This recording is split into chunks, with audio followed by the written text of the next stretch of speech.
श्री राधा से सखी का प्रश्न तथा आश्वासन।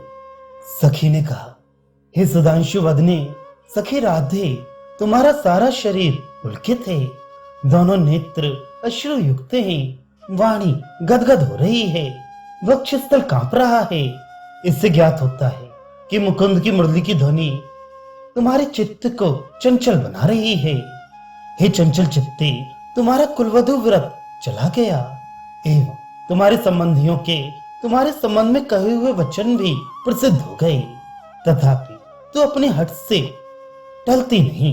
ये कौन सा दुराग्रह है? तब श्री राधा जी बोली, हे सुमुखी सखी, मैं क्या करूं? धनुष दमन श्री कृष्ण की थोड़ी सी वंशी ध्वनि सुनते ही मेरा मन किंचित भी धैर्य धारण नहीं करता, और मेरी तो श्री कृष्ण में प्रीत करने से यदि अकीर्ति होती है तो होने दो। परंतु मैं तुमसे पूछती हूँ, हे सखी ललते, तू सत्य सत्य बता कि श्री कृष्ण की वंशी ध्वनि सुनते ही तेरे चित्त की क्या दशा हो गई थी? तब मेरे चित्त का दोष या गुण बताना। हे सखी, तू कहती तो सत्य है, और मैं ये भी जानती हूँ कि दुष्टों की वाणी असह्य है, हमारा कुल निर्मल है, ये बात भी सत्य है। एवं यह हमारा प्रत्यास्पद सहचर श्री कृष्ण भी दयाहीन है, और श्री यमुना जी भी बहुत दूर हैं।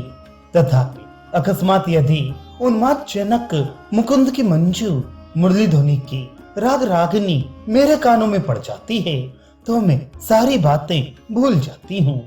श्री राधा की ऐसी उत्कंठा सुनकर आश्वासन देती हुई सखी कहती है कि हे सखी राधे, ये रात्रि तो बादलों से घिरी हुई है, सारा संसार अंधकार के गर्भ में लीन हो गया है, तुम्हारी अवस्था भी नवीन है, शरीर भी अपूर्व लीलामय है। अतः हे सुमुखी, तुमको अभी सोना उचित नहीं, कारण कि नवतमाल की सी नीलकांति वाली रात्रि में विचरण करने वाली कदम वन देवता तुम्हारे अंधकार में गृह में ही उपस्थित है। तुम उसके पास जाओ, उसके पांव पूछो, तुम्हारे मनोरथ वह सिद्ध कर देगी।